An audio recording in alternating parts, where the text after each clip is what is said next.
A millionaire CEO was grieving his daughter's death until a little girl knocked on his mansion's door. "I've never missed home this much before." He turns pale. "Just before we start, drop a flag emoji that represents your country." The sun was setting over the sprawling Reynolds estate, casting long shadows across the immaculately kept gardens.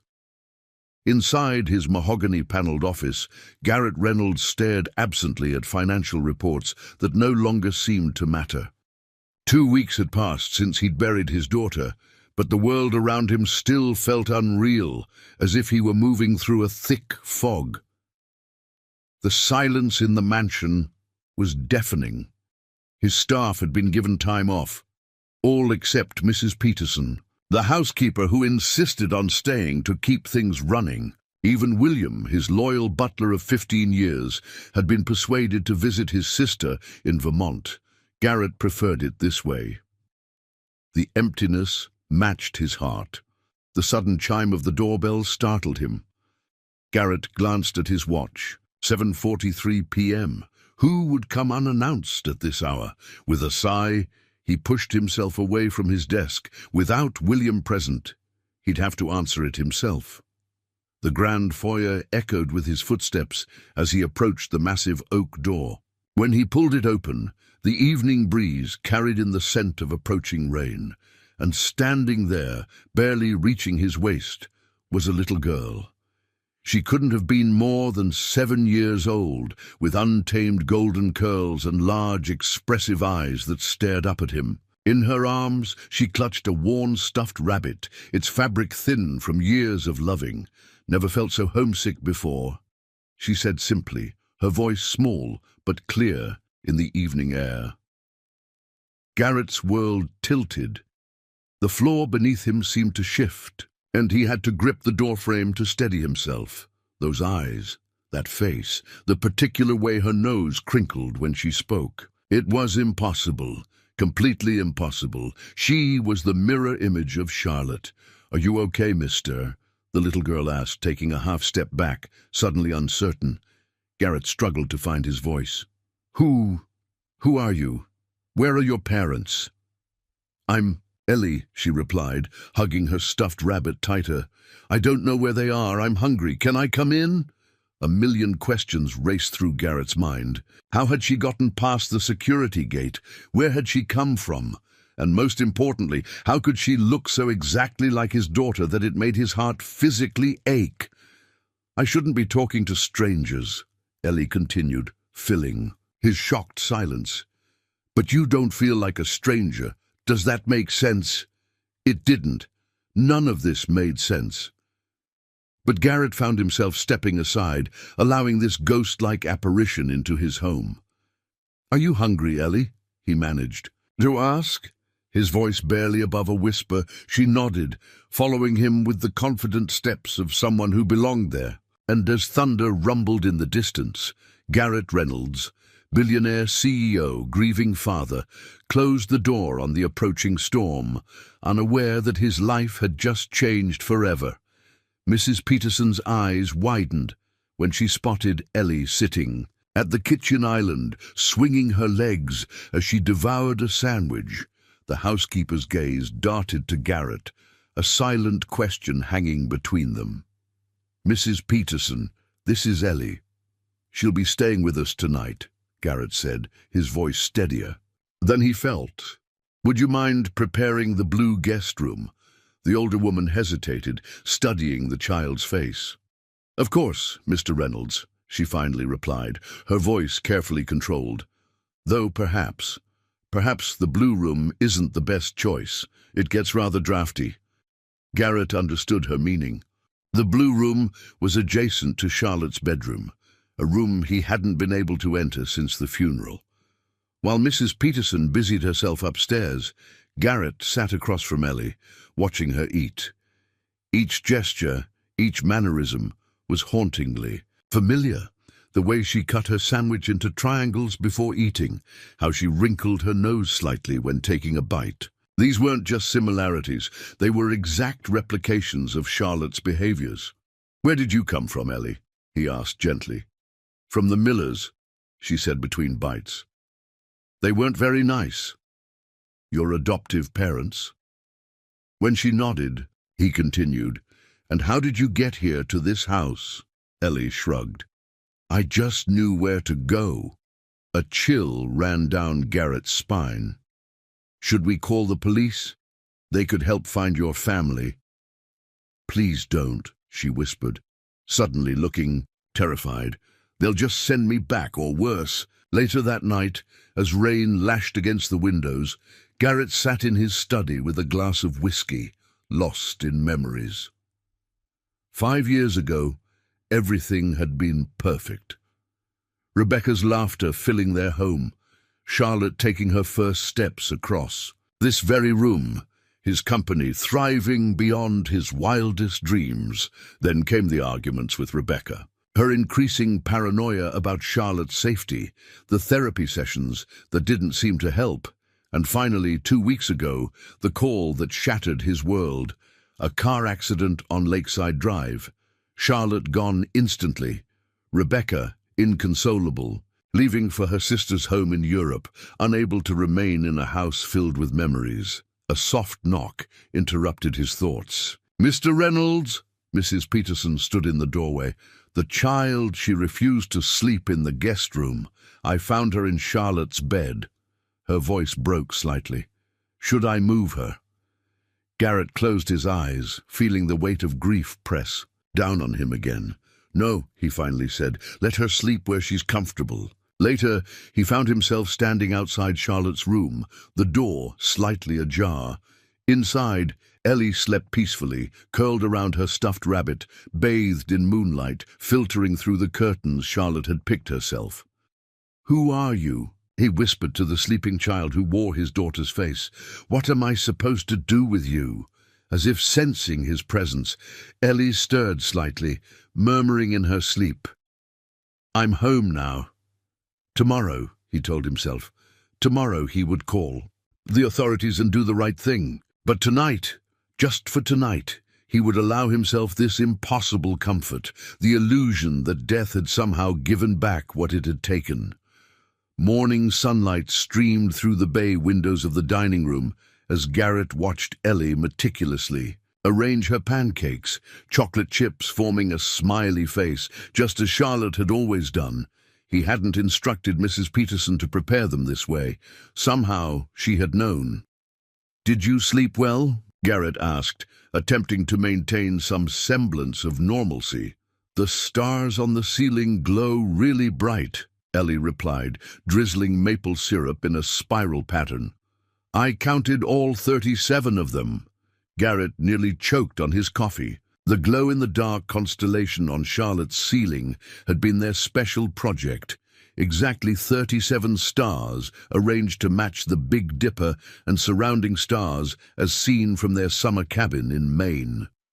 Ellie, he began carefully, can you tell me more about the Millers? The people who took care of you? Her small shoulders tensed. They weren't nice. They only wanted the money. What money? The money people gave them for keeping me. She stabbed at a chocolate chip with her fork. They had other kids too sometimes. Kids that didn't belong to them. A cold feeling settled in Garrett's stomach. The implications were disturbing. Did they hurt you? He asked, keeping his voice gentle, despite the anger building inside him. Ellie shook her head. Not really. They just forgot about me a lot. Sometimes there wasn't food. Her expression brightened suddenly. Can we go to the secret place today? What secret place? Behind the bookshelf in the library, where the toy train is hidden. Garrett felt the room spin slightly. Charlotte's hiding spot, a small alcove behind a false panel in the library bookcase, had been their secret. Even Rebecca didn't know about the vintage toy train set he'd stashed there for Charlotte's upcoming birthday. A birthday she never lived to see. How do you know about that? He whispered. Ellie shrugged, her expression innocent. I just know. Like I knew how to find this house. The front door opened with the familiar sound of keys jingling. William had returned. The butler's footsteps echoed through the foyer, then stopped abruptly as he entered the dining room and saw Ellie, Good heavens, he breathed, his usually impassive face showing shock. William, this is Ellie, Garrett said. She'll be staying with us for a while. The butler recovered quickly, slipping back into his professional demeanor. Very good, sir. Shall I prepare the guest room? That won't be necessary. She's using Charlotte's room. Later, while Ellie explored the garden under Mrs. Peterson's watchful eye, William cornered Garrett in his study. Sir, forgive my directness, but who is this child? The resemblance is uncanny. I don't know, William. She showed up last night alone. Have you contacted the authorities? Surely someone is looking for her. Garrett turned to the window, watching. Ellie carefully examining a butterfly that had landed on the rose bush, Charlotte's favorite spot in the garden. I will tomorrow. William's reflection in the window showed his concerned frown. Mr. Reynolds, with all due respect, this isn't healthy. The grief counselor warned about seeking substitutes for... She knew about the train, William. Garrett interrupted. The one in the hiding place. No one knew about that except Charlotte and me. Later that afternoon, Ellie led Garrett directly to the hidden panel in the library. Without hesitation, her small fingers found the concealed latch that had taken him days to install, so that it would be invisible to the casual observer. How? Garrett asked as the panel swung open, revealing the untouched train set. How did you know? Ellie looked up at him, her eyes, Charlotte's eyes, filled with a wisdom no 7-year-old should possess. I just knew, she said simply. Like I know you're sad, but not as sad as yesterday. The ticking of the grandfather clock was the only sound in Garrett's study as he stared at the adoption papers spread across his desk. Marcus Doyle sat opposite him, his weathered face grave. The ex-homicide detective had agreed to investigate Ellie's background as a favor to Garrett, who had once helped clear his son of fraud charges. These documents are forgeries, Marcus said, tapping a finger on the papers. Good ones, but definitely fake. The seal is wrong, and the judge who supposedly signed off on this adoption retired 2 years before the date on these papers. Garrett rubbed his temples. What about the Millers? James and Teresa Miller. They've moved around a lot. 5 states in 7 years, always living just below the radar. I've got a contact at Child Protective Services looking into them, but my gut says they're involved in something ugly. A soft knock interrupted them. Mrs. Peterson stood in the doorway, looking uncomfortable. Sir, the child is asking for her bedtime story. I offered to read to her, but she's quite insistent that it should be you. Garrett nodded. Thank you, Mrs. Peterson.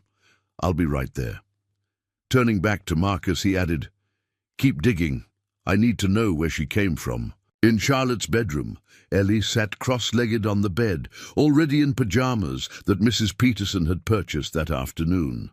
Her stuffed rabbit lay beside her, looking oddly at home among Charlotte's toys. Mrs. Peterson says you tell the best stories, Ellie said, scooting over to make room. Garrett sat on the edge of the bed, reaching automatically for The Secret Garden, Charlotte's favorite. This one? Ellie nodded enthusiastically. The part where Mary finds the key, please. He opened the book to the exact chapter, the worn spine falling open naturally to the page Charlotte had requested night after night. As he read, Ellie mouthed certain passages along with him, her eyes half closed in contentment. When the chapter ended, Ellie yawned and snuggled deeper under the covers.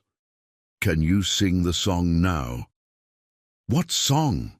Garrett asked, though a part of him already knew. The one about the moon watching over me when I sleep, the one Mom always sang.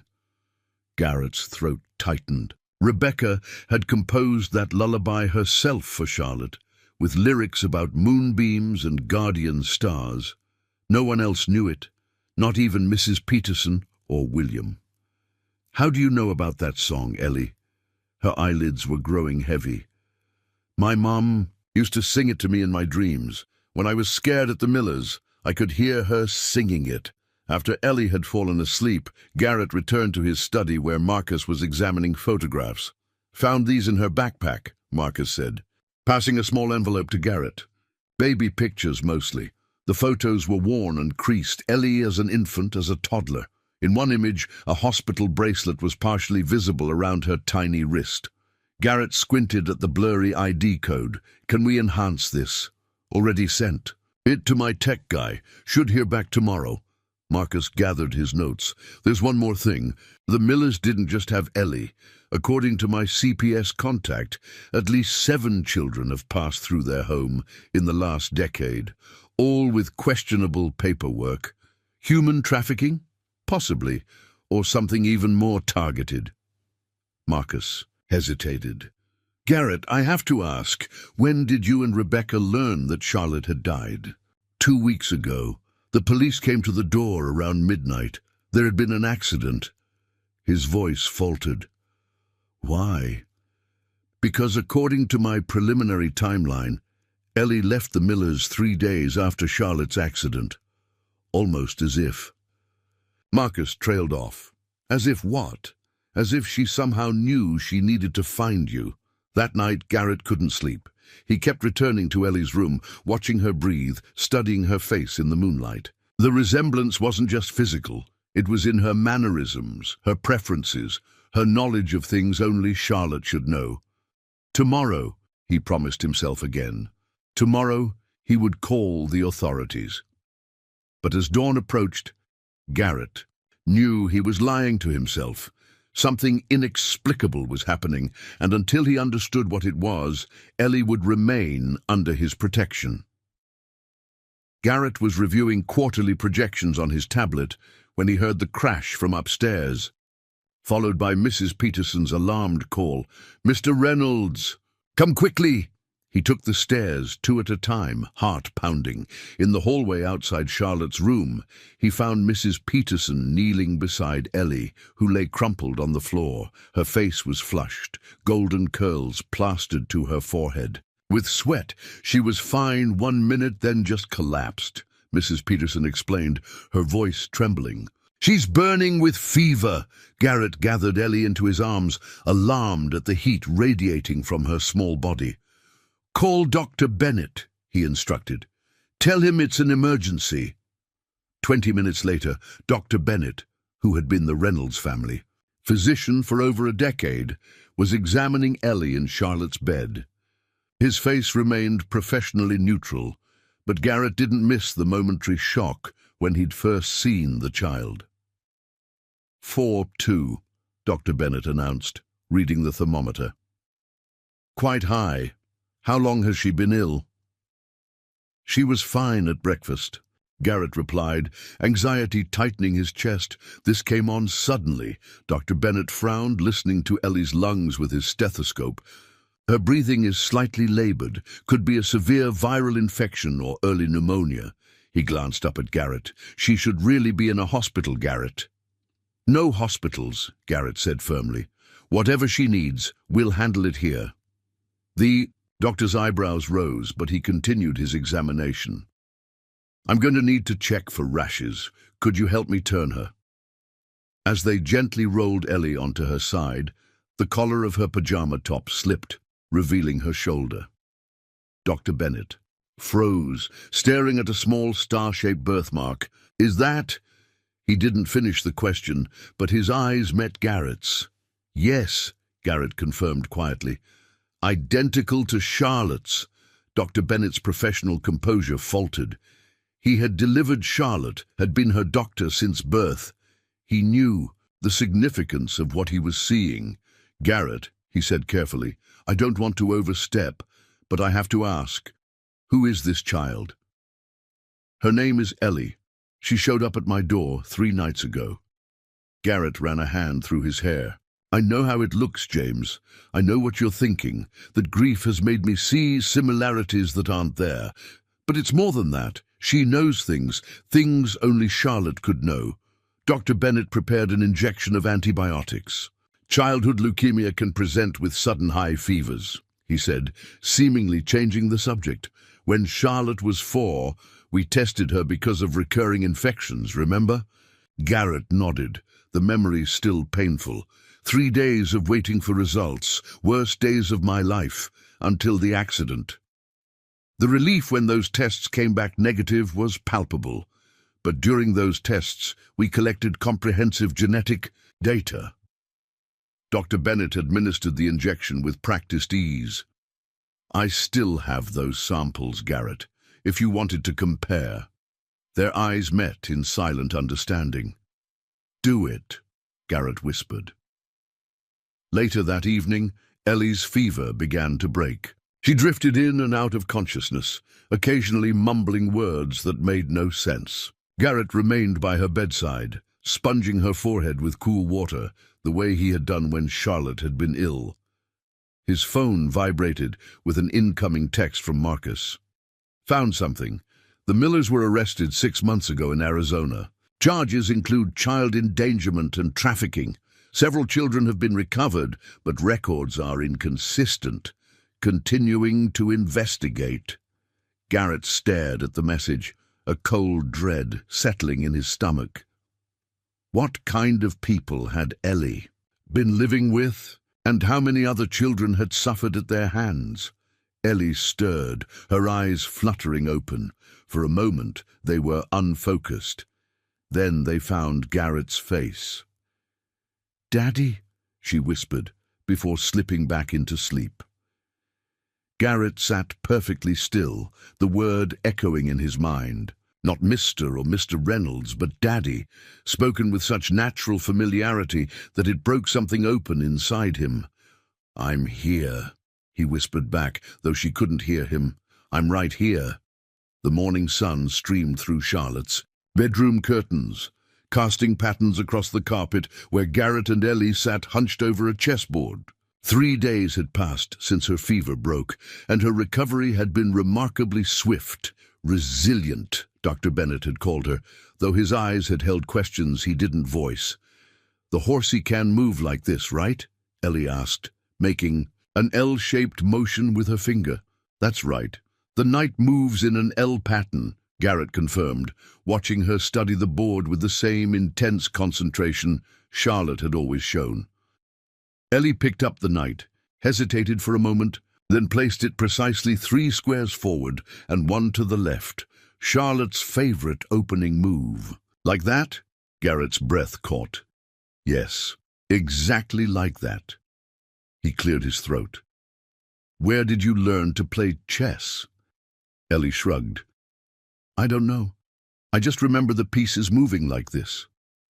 She traced another L in the air. "Is it my imagination, or did I play this before?" From the doorway, Mrs. Peterson watched with a mixture of concern and wonder. Over the past week, the housekeeper had transformed from skeptical to protective of Ellie, often sitting with her, while Garrett handled business calls. "Lunch is ready whenever you two are," she announced. "Grilled cheese sandwiches cut into triangles, just how Miss Ellie likes them." "With the crusts off?" Ellie asked hopefully. "Of course, dear, I haven't forgotten." But Mrs. Peterson had never asked Ellie how she preferred her sandwiches. She had simply prepared them the way Charlotte had always requested. After lunch, Garrett read to Ellie from The Lion, the Witch, and the Wardrobe, another of Charlotte's favorites. As he reached the description of Narnia under snow, Ellie interrupted. "Always winter but never Christmas," she quoted, her voice overlapping with Garrett's reading of the exact same line. He lowered the book. "Ellie, have you read this before?" She frowned slightly. "I don't think so. The Millers didn't have books." Her expression brightened. "Maybe someone read it to me when I was little, before the Millers." That evening, while Ellie helped Mrs. Peterson bake cookies, another activity Charlotte had loved, William approached Garrett in his study. "Sir, I hope you don't mind my saying, but you seem different these past few days." Garrett looked up from his laptop. "Different how?" "More present, sir. Since Miss Charlotte's passing, you've been, forgive me, almost like a ghost yourself.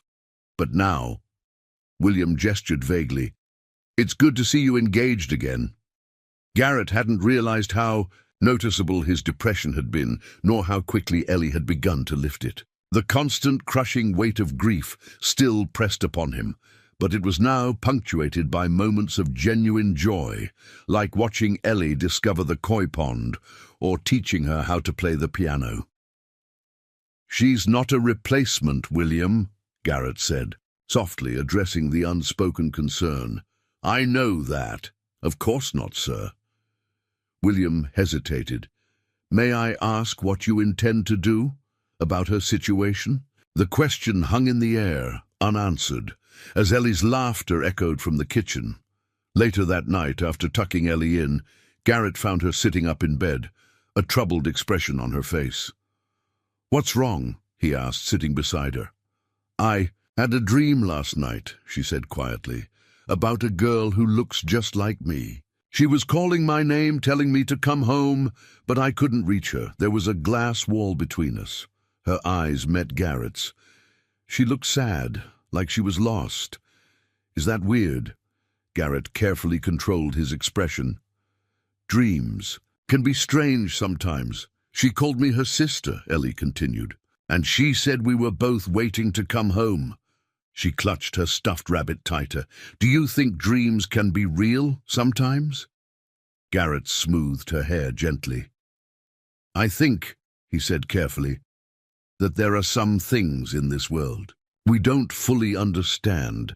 As Ellie drifted to sleep, Garrett remained by her side, watching the peaceful rise and fall of her chest, wondering what secrets lay hidden behind her dreams, and what painful truths awaited them both when those secrets finally emerged.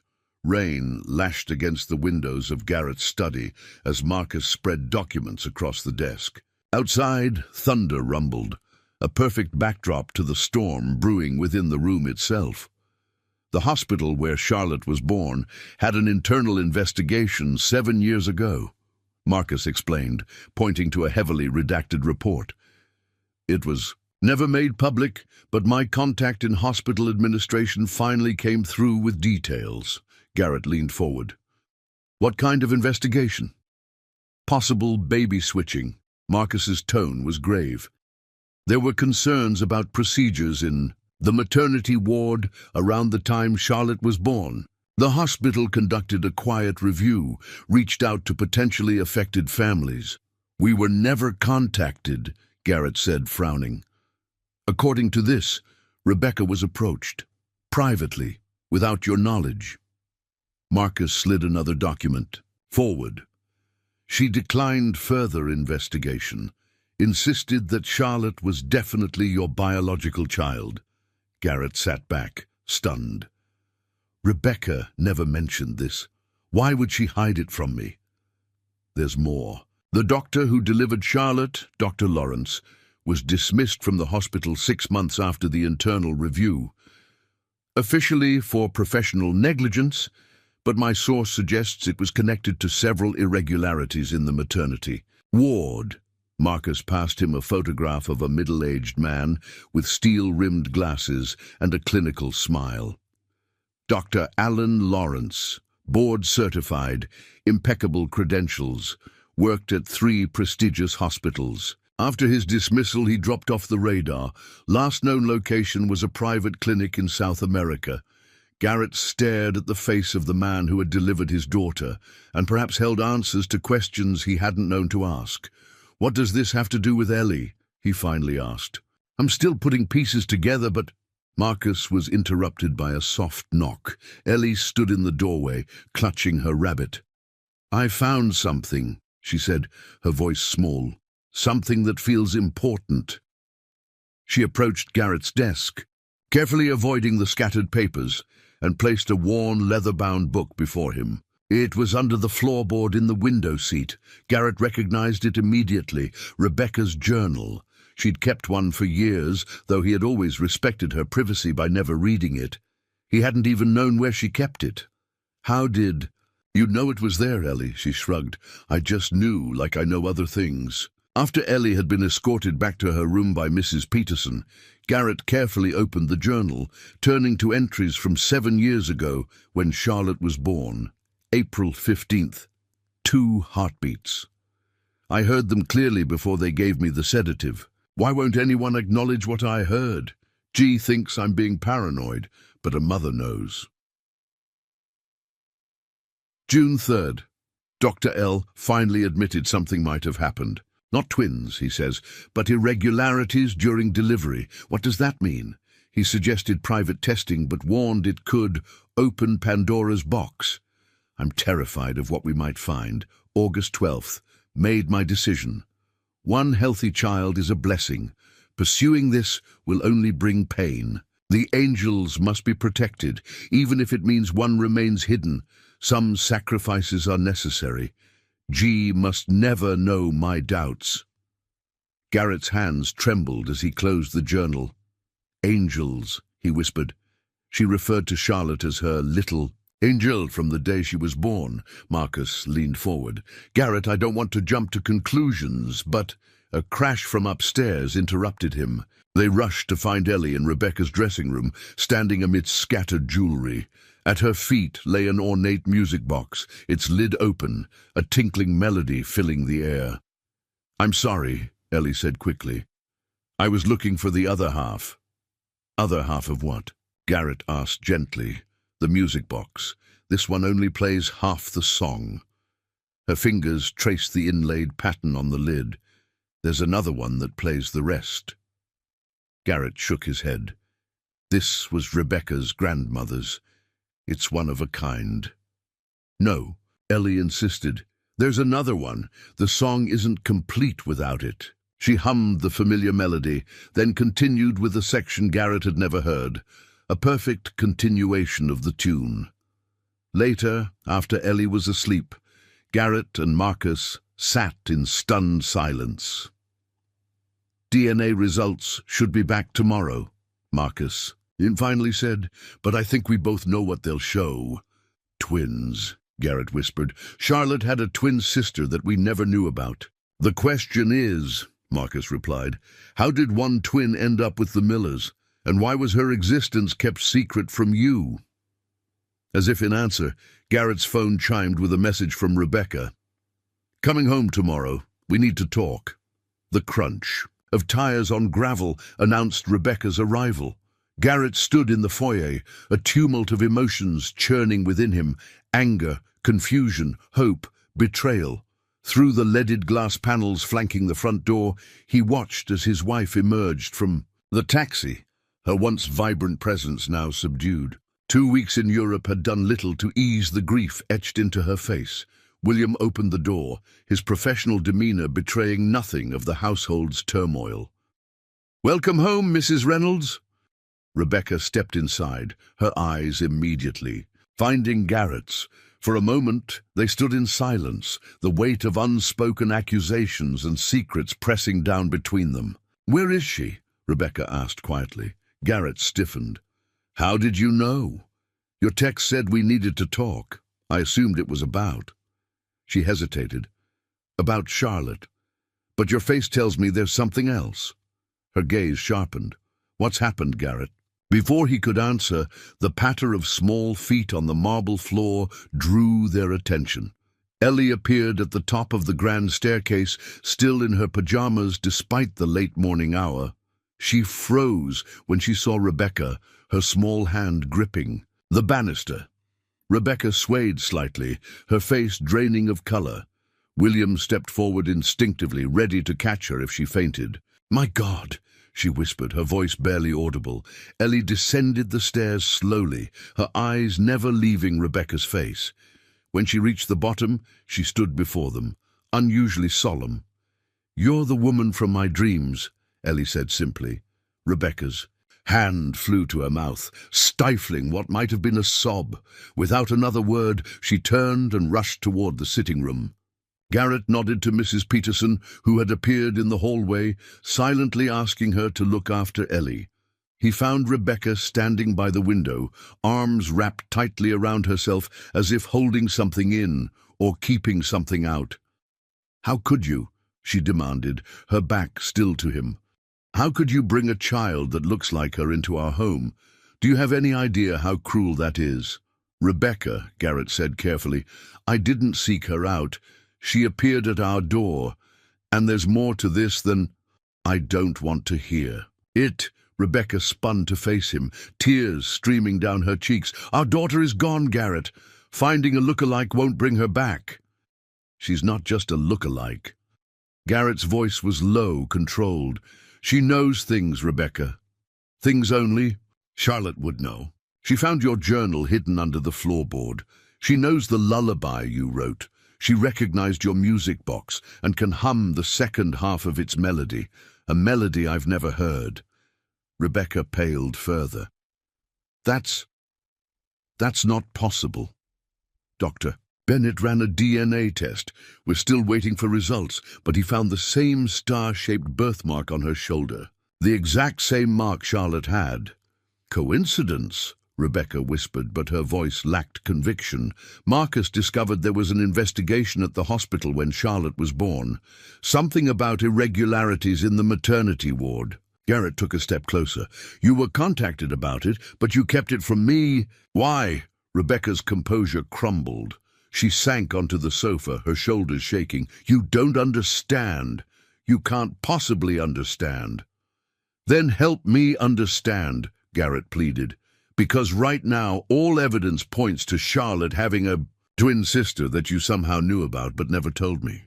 "It wasn't like that," Rebecca whispered.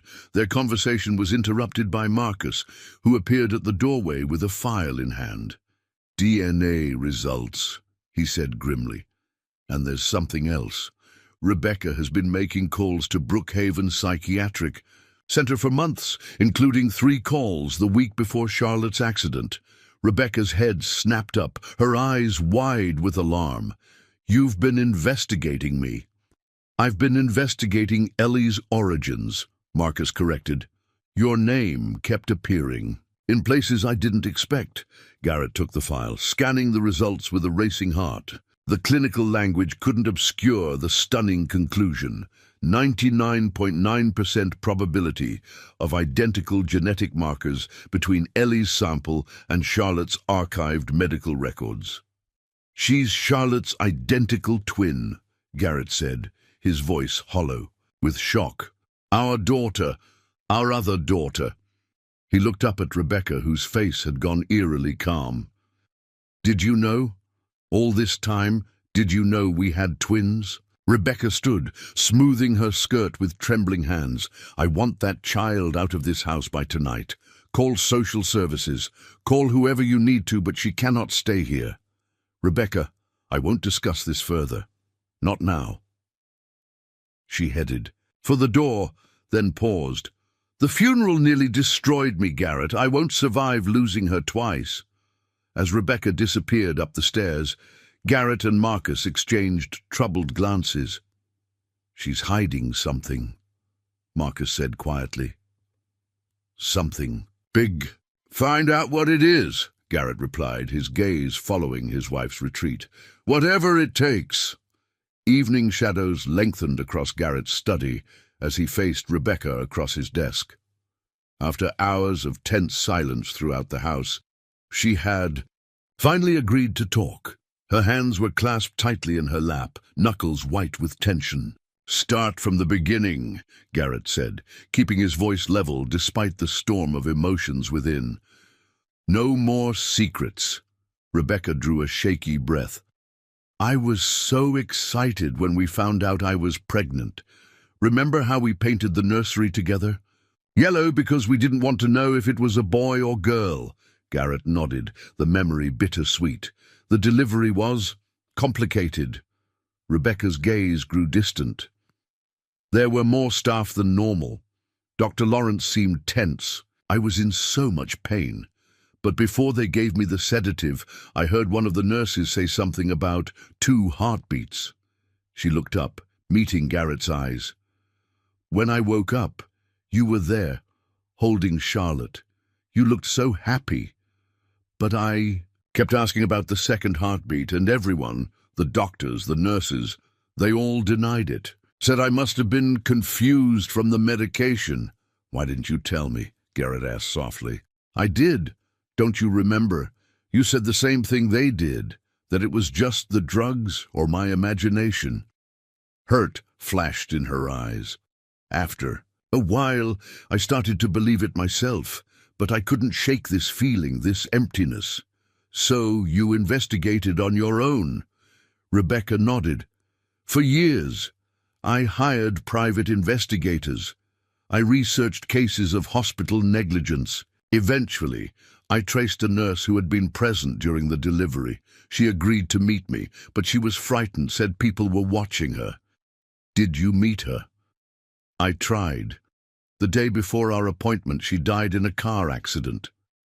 Rebecca's voice cracked. The police ruled it an accident, but it felt convenient. Marcus, who had been silently taking notes in the corner, looked up sharply. What was her name? Nancy Winters.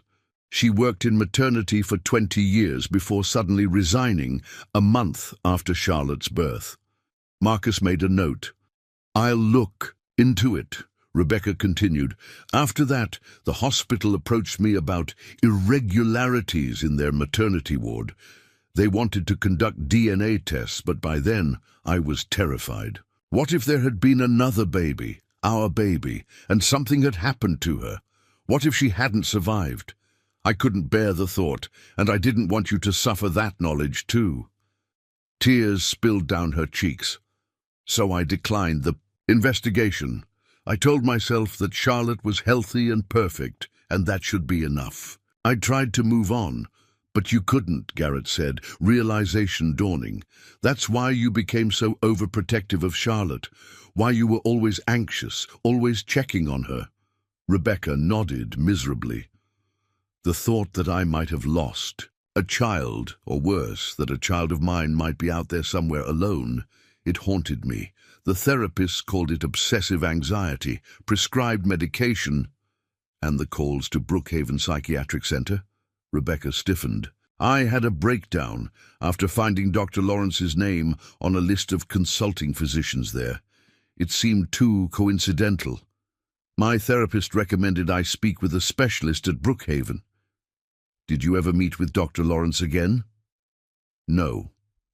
Rebecca's response came too quickly. Her eyes darted away, a tell Garrett recognized from their early years together. Rebecca, he pressed gently, please, the whole truth. She stood abruptly, pacing to the window. There's something you should know about Charlotte's accident. Garrett felt a chill. What about it? It wasn't. Rebecca's voice faltered. She turned to face him, her expression a mask of grief and guilt. Charlotte didn't die in that accident, Garrett. The room seemed to tilt. What are you saying? She disappeared from the car. The accident was real. I swerved to avoid hitting a dog, but when help arrived, Charlotte wasn't in her car seat. She was just gone. Rebecca's voice broke. The police thought I was hysterical, confused from the impact. They searched everywhere, but there was no trace of her. You let me believe our daughter was dead, Garrett whispered, horror spreading. Through him I had to, Rebecca cried. They were watching us. They said if I told anyone the truth, if I involved the police, they'd make sure both girls disappeared forever. Who? Who threatened you? Rebecca shook her head frantically. I've said too much already. Don't you see? Ellie showing up here, it's not a coincidence. It's a warning. They know we've found her, and now they'll come for both of them. As if summoned by her words, the doorbell rang, its chime echoing ominously through the silent house. William's footsteps echoed in the hallway. As he approached the study, Mr. Reynolds, he announced, his normally composed face tense. There are representatives from Child Protective Services at the door. They have documentation regarding Miss Ellie. Garrett's eyes met Rebecca's, hers wide with fear, his narrowing with suspicion. Did you call them? He demanded. No. Rebecca whispered fiercely. I swear, Garrett, this is exactly what I was afraid of. In the foyer, two professionally dressed women waited. The older one stepped forward, extending her hand. Mr. Reynolds, I'm Sandra Mercer from Child Protective Services.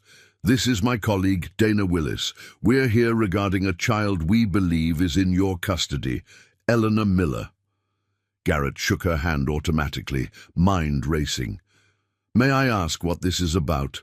We've received information that you're harboring a child who was illegally removed from her foster placement.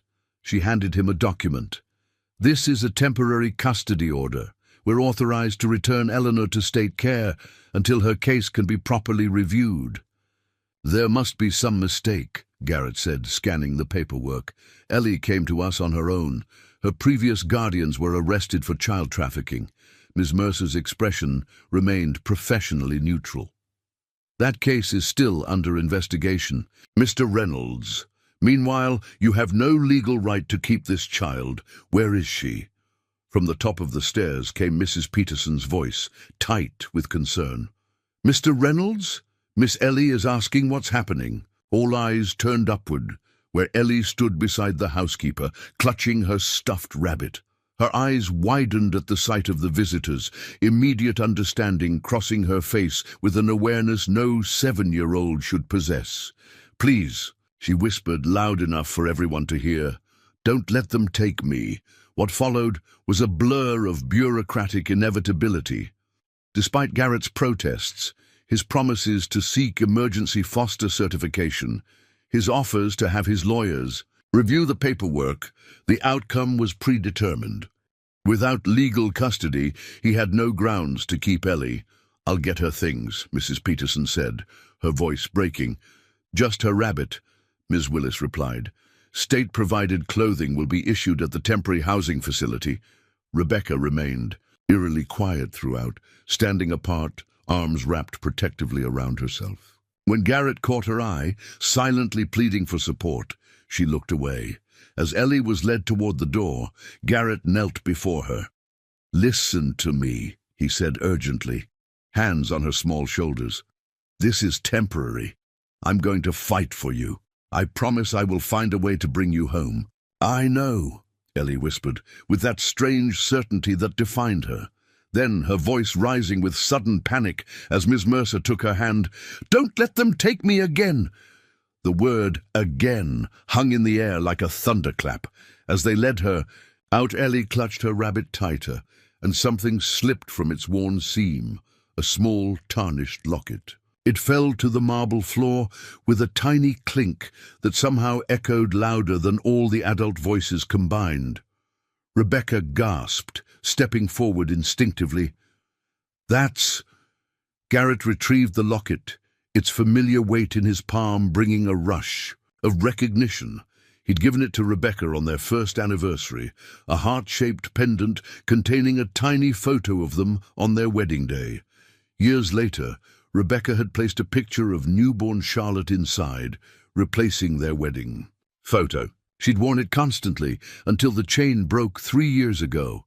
Ellie looked back from the doorway, her eyes meeting Garrett's with an impossible, ancient wisdom. I've always had it, she said simply. After the CPS workers had driven away with Ellie, Garrett stood in the driveway, the locket clutched in his fist, watching until their taillights disappeared. When he finally turned back to the house, he found Rebecca standing in the doorway, her face ashen. That locket, she whispered. I put it in Charlotte's jewelry box the day before the accident. It was the original photo, our wedding day. I'd had it repaired as a surprise. Her voice faltered. How did Ellie have it? Before Garrett could respond, Marcus appeared behind Rebecca, his expression grim. We need to talk, now. I found something about Dr. Lawrence, and it connects directly to Rebecca. The social worker's car smelled like artificial pine and old coffee. Ellie sat in the back seat, her rabbit, Mr. Whiskers, though she'd never told anyone his name, clutched tightly against her chest. The women in the front spoke in hushed tones, occasionally glancing at her in the rearview mirror. Ellie closed her eyes, not wanting them to see her tears. The past week at the Reynolds mansion had been the first time she'd felt safe, truly safe, in as long as she could remember. Now that feeling was slipping away, like sand through her fingers. You'll be at Brightwood Children's Center just temporarily, the woman named Sandra was saying. It's a nice place with other children your age. Ellie didn't respond. She'd heard such promises before. Her mind drifted back to the Miller's house, a small, dirty place that smelled like cigarettes and spoiled food. She'd never had her own room there. Sometimes there were other children, but they never stayed long. Mr. Miller would take pictures of them and make phone calls late at night. Special merchandise, he'd call them, when he thought they couldn't. Here, this one's got the blonde hair and blue eyes you wanted. Premium price. Ellie had been different, though. They kept her longer than the others. Not for regular sale, Mrs. Miller had once said. This one's spoken for. At night, Ellie would dream of another girl, a girl with her face, her hair, her eyes. In the dreams, they would reach for each other through a glass wall, their fingertips almost touching. "Find me," the other girl would whisper. "Come home." Then came the night when the dreams changed. The other girl had been crying, scared. "They're coming," she'd said. "You have to find him now. Find Daddy." The next morning, Ellie had woken with absolute certainty about what she needed to do. While the Millers slept off another night of drinking, she'd packed Mr. Whiskers and the few possessions she had into her school backpack. She'd taken the emergency $20 bill Mrs. Miller kept in the coffee can and walked to the bus station. She couldn't explain how she knew which buses to take, or how she knew the address, or how she managed to slip past the security gate at the Reynolds estate. She just knew, the way she knew other things, like the hiding place behind the bookshelf or the star-shaped birthmark on her shoulder that sometimes seemed to tingle when she thought about the other girl. The car slowed, pulling into a circular driveway before a large brick building with a playground visible around the side. Brightwood Children's Centre looked cheerful enough, with colourful murals on the outer walls and neatly tended flower beds. Inside, a woman with kind eyes and grey-streaked hair introduced herself as Mrs. Carter, the director. She showed Ellie to a small room with 2 beds, explaining that her roommate was currently in class. "You'll start classes tomorrow," Mrs. Carter said. "For now, why don't you get settled?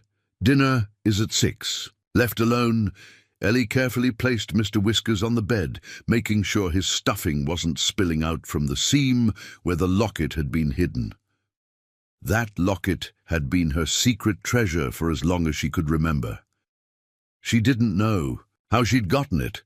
It had always just been there, sewn into Mr. Whiskers for safekeeping. She went to the window, looking out at the children playing in the yard below. They seemed happy enough, laughing and chasing each other, but Ellie felt no desire to join them. She didn't belong here. That night, after a dinner she barely touched, Ellie lay in bed with Mr. Whiskers, listening to the steady breathing of her roommate, a quiet girl named Zoe, who had barely spoken 2 words to her.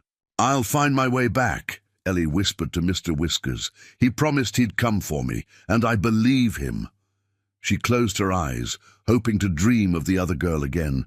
Her sister, she was certain of it now. Instead, she dreamed of the woman with the sad eyes. Rebecca.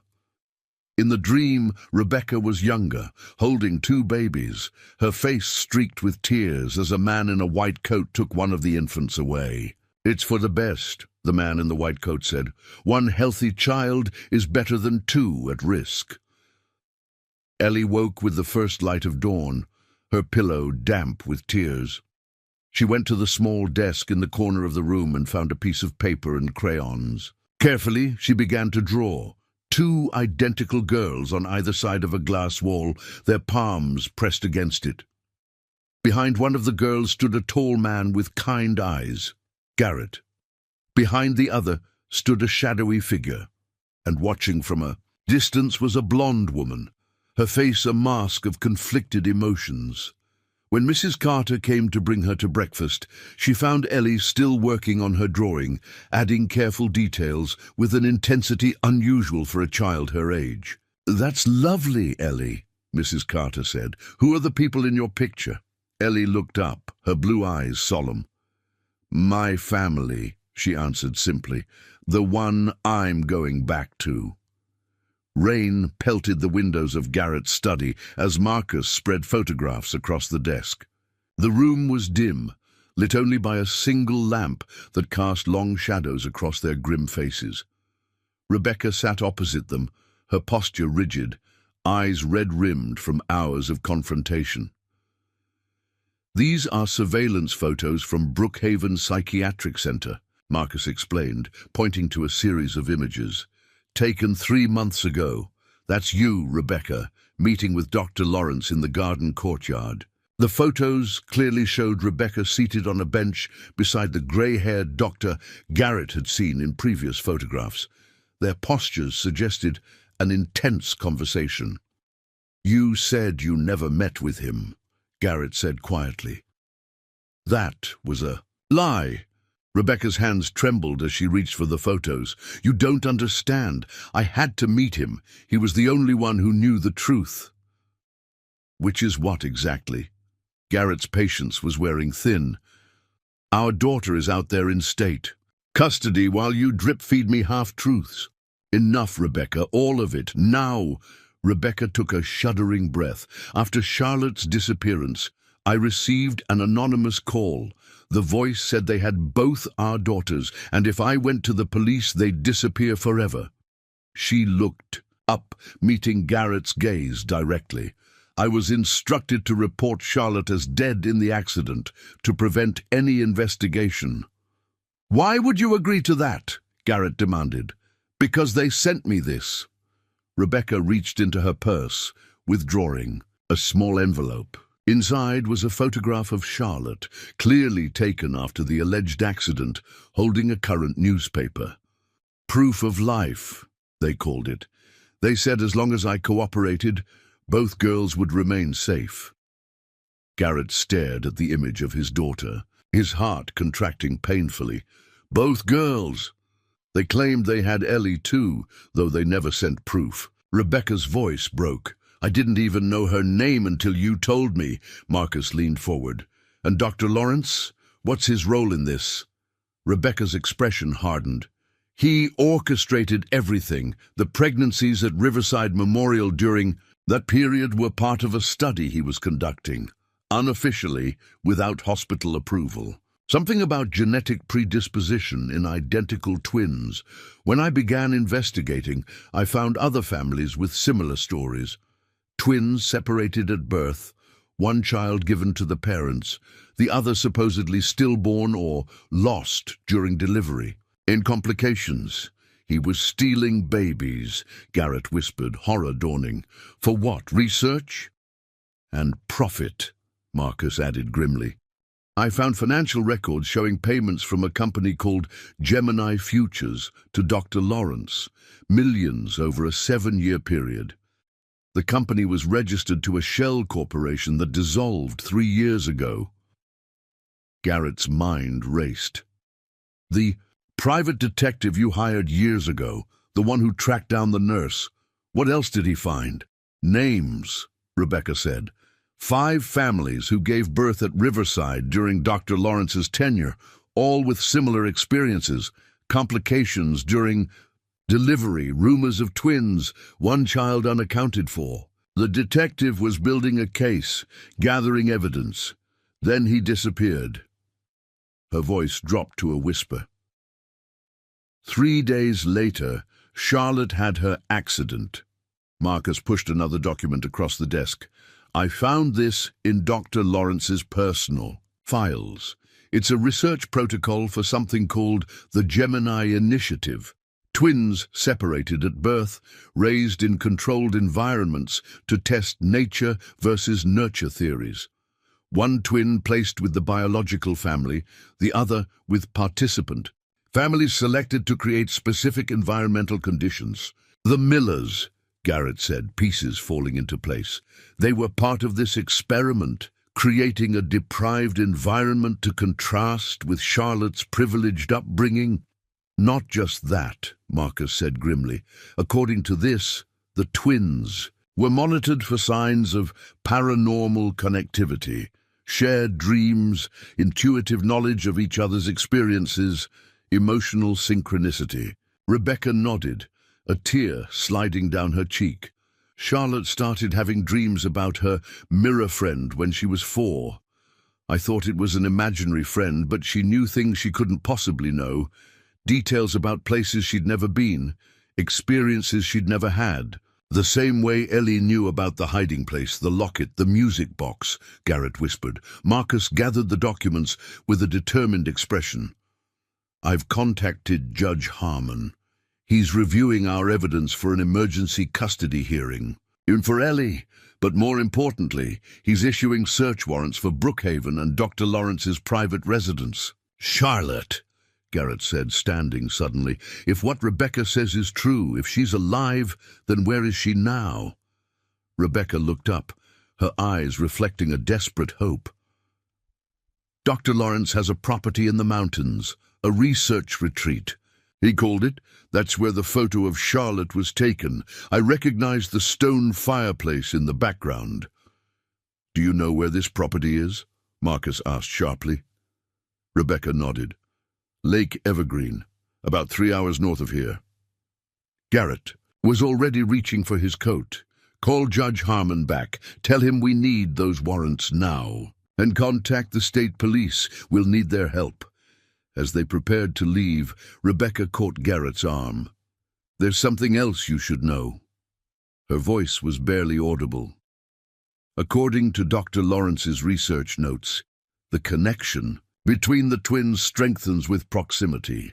If we find Charlotte, we might be able to use that connection to find Ellie too, Garrett finished, a spark of hope igniting within him. Let's bring our daughters home. A convoy of unmarked police vehicles wound its way up the narrow mountain road leading to Lake Evergreen. In the lead car, Garrett sat tensely beside Detective Sarah Chen, who had been assigned to oversee the operation. Marcus and Rebecca followed in the second vehicle, while state police tactical units brought up the rear. Remember, Detective Chen cautioned, we're operating on a limited warrant. We can search the premises for evidence related to child endangerment and medical fraud, but we need to proceed carefully. Garrett nodded, though patience was the furthest thing from his mind. Somewhere ahead, possibly in the secluded property, they were approaching. His daughter might be waiting, a daughter he had mourned, buried, grieved for. The thought was almost too overwhelming to process. What exactly should we expect when we get there? Chen asked. According to Rebecca, it's a large lodge-style retreat with several outbuildings, Garrett replied. Dr. Lawrence uses it for specialized research with a small staff. She wasn't allowed inside during her visits, always meeting him at a gazebo near the lake. And you believe your daughter Charlotte is being held there against her will? I believe, Garrett said carefully, that my daughter didn't die in an accident, as I was led to believe, and that Dr. Lawrence is responsible for separating her from our family, just as he separated Ellie at birth. The property came into view as they rounded a bend, a sprawling cedar and stone lodge nestled among tall pines, with a breathtaking view of the lake. Several smaller cabins dotted the surrounding area. The place looked peaceful, almost idyllic, betraying nothing of the dark purposes Garrett now suspected it served. As the vehicles pulled into the circular driveway, a middle-aged woman emerged from the main building, her expression shifting from curiosity to alarm at the sight of the police. Behind her, a tall man appeared, the same steel-rimmed glasses and clinical demeanor that Garrett recognized from photographs, Dr. Alan Lawrence. Detective Chen approached, warrant in hand. Dr. Lawrence, I'm Detective Chen with the State Police. We have a warrant to search these premises. Dr. Lawrence's expression remained impassive as he glanced at the document. This is a private research facility. We have sensitive work ongoing. I must insist on speaking with my attorney before allowing anyone access. That's not how warrants work, Doctor, Chen replied coolly. You're welcome to call your attorney, but we're coming in now. As officers began to approach the building, a flash of movement caught Garrett's eye. A child's face in an upper window, quickly pulled back from view. His heart lurched. Charlotte, he whispered, without waiting for the officers. Garrett sprinted toward the building, ignoring Chen's shout of protest. He burst through the front door into a spacious, modern interior that belied the rustic exterior. The woman who had first greeted them tried to block his path. "Sir, you can't just—" Garrett pushed past her, heading for the staircase he'd glimpsed. Through the open door. Behind him, he was vaguely aware of Rebecca entering, of Marcus explaining something to the officers, but his focus had narrowed to a single purpose: finding his daughter. The upper hallway branched in two directions. Garrett hesitated, then heard a small sound from the left, the creak of a floorboard perhaps, or a stifled breath. He moved toward it, opening doors as he went. A bedroom, empty, a bathroom, a linen closet. Then, at the end of the hall, a door with a small brass lock installed on the outside. His blood ran cold at the implication. "Charlotte," he called softly, approaching the door. "Charlotte, are you in there?" Silence, then a small voice. "Who's there?" The voice, so achingly familiar, sent a jolt through Garrett. With trembling hands, he slid open the lock and pushed the door open. The room beyond was comfortable, but clearly a prison, a child's bedroom with colorful furnishings, but barred windows and no interior doorknob. And there, standing beside a small desk covered with drawings, was a golden-haired little girl in a blue dress. For a moment, they simply stared at each other. Despite having prepared himself for this moment, the sight of her, alive, breathing, real, knocked the air from Garrett's lungs. She was thinner than he remembered, her hair longer, but her eyes were the same. Charlotte's eyes, Ellie's eyes. "Daddy?" she whispered, uncertainty in her voice. Garrett fell to his knees, opening his arms. "Charlotte?" She hesitated just a moment, then ran to him, her small body colliding with his in an embrace that shattered and rebuilt his world in a single moment. He held her tightly, breathing in the scent of her hair, feeling her tears dampen his shoulder. "I knew you'd come," she whispered. "Ellie said you would." From the doorway came a strangled sob. Rebecca stood there, hands pressed to her mouth, her entire body trembling. "Charlotte?" The little girl looked up, then broke from Garrett's embrace to run to her mother. "Mom!" As the family reunion unfolded in tearful embraces, Detective Chen appeared in the doorway, her expression somber. "Mr. Reynolds, we've found documents, lots of them, and there are other children here, 5 of them, all with similar stories. And Dr. Lawrence? In custody," Chen confirmed. "But there's something else you should know." She hesitated. "According to the staff, he has a partner, someone who financed the entire operation. We're still trying to identify them." Garrett looked at Charlotte, now wrapped in Rebecca's arms. "We need to find Ellie, now." Charlotte looked up. "I can help," she said with quiet certainty. "I always know where Ellie is." The fluorescent lights of the Brightwood Children's Center cast harsh shadows across the administrative office, where Director Amelia Carter sat across from Judge Harmon, her expression troubled. "This is highly unusual," she said, reviewing the emergency custody order. "The child has only been with us for 2 days. Our protocols typically require—" "These are exceptional circumstances, Mrs. Carter," Judge Harmon interrupted gently.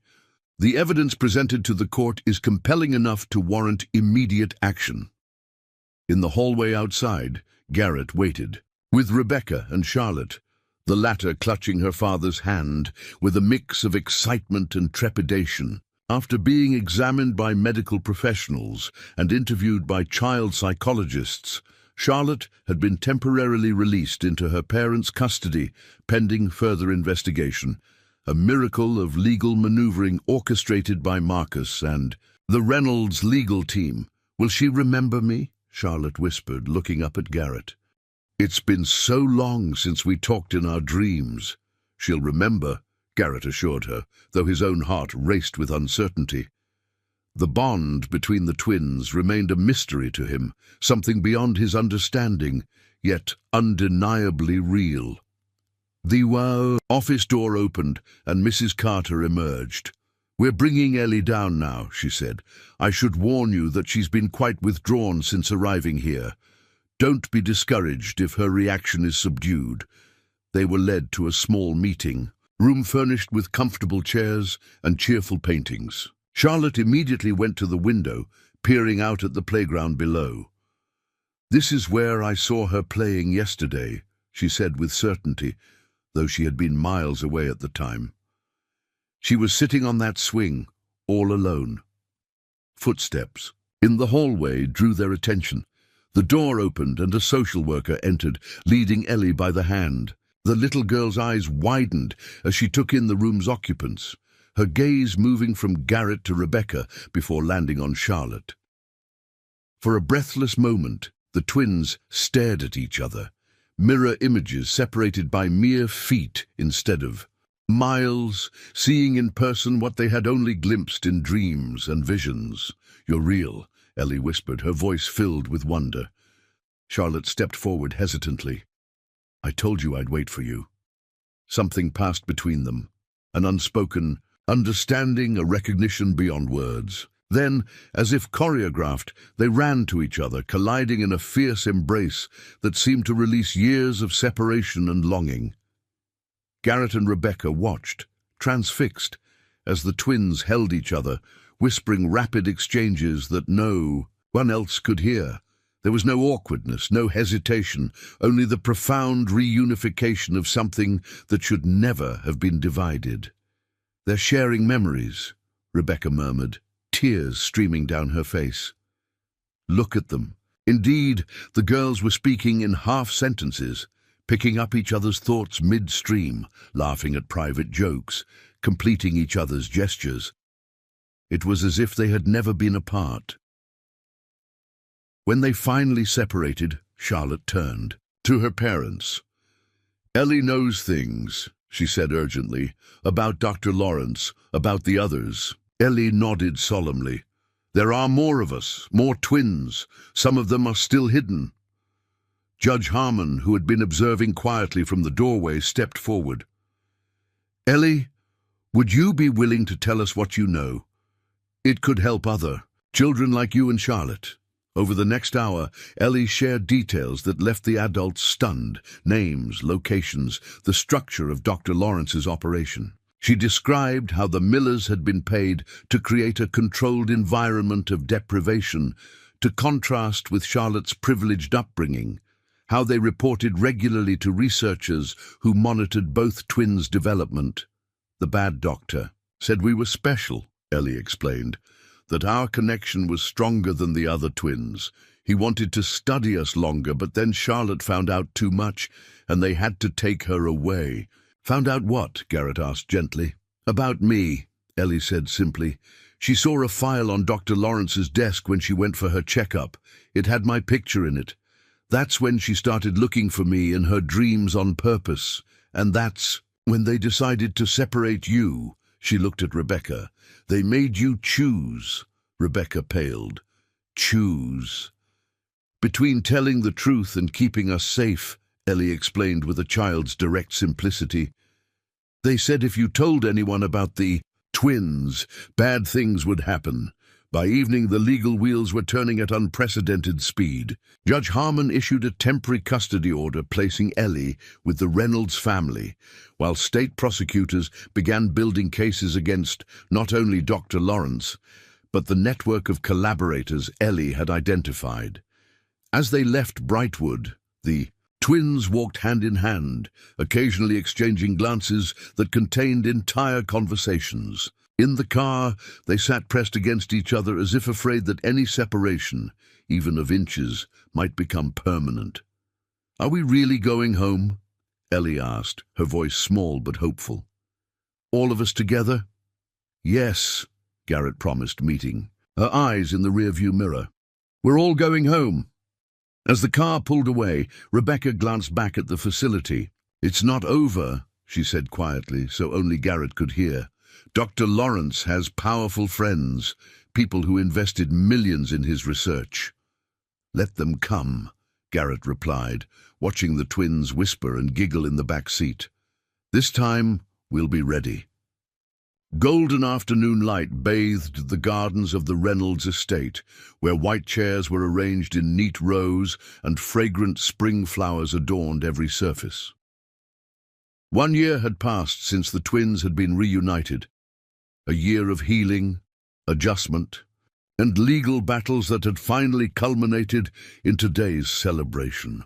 Garrett stood before a small gathering of their closest friends and family, handsome in a light grey suit, his expression serene as he watched Rebecca walk toward him in a simple ivory dress. Behind her came Charlotte and Ellie, identical in lavender dresses, each carrying a small basket of rose petals.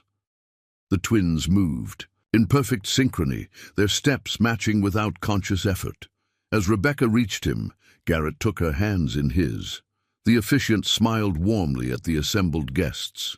"We gather today not just to witness Garrett and Rebecca renew their vows, but to celebrate the reunification of a family that refused to be broken by forces that sought to tear them apart."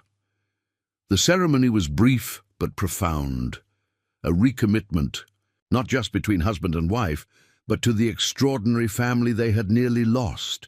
When they exchanged rings, the twins stepped forward, each holding one of the bands, presenting them with solemn pride in their role.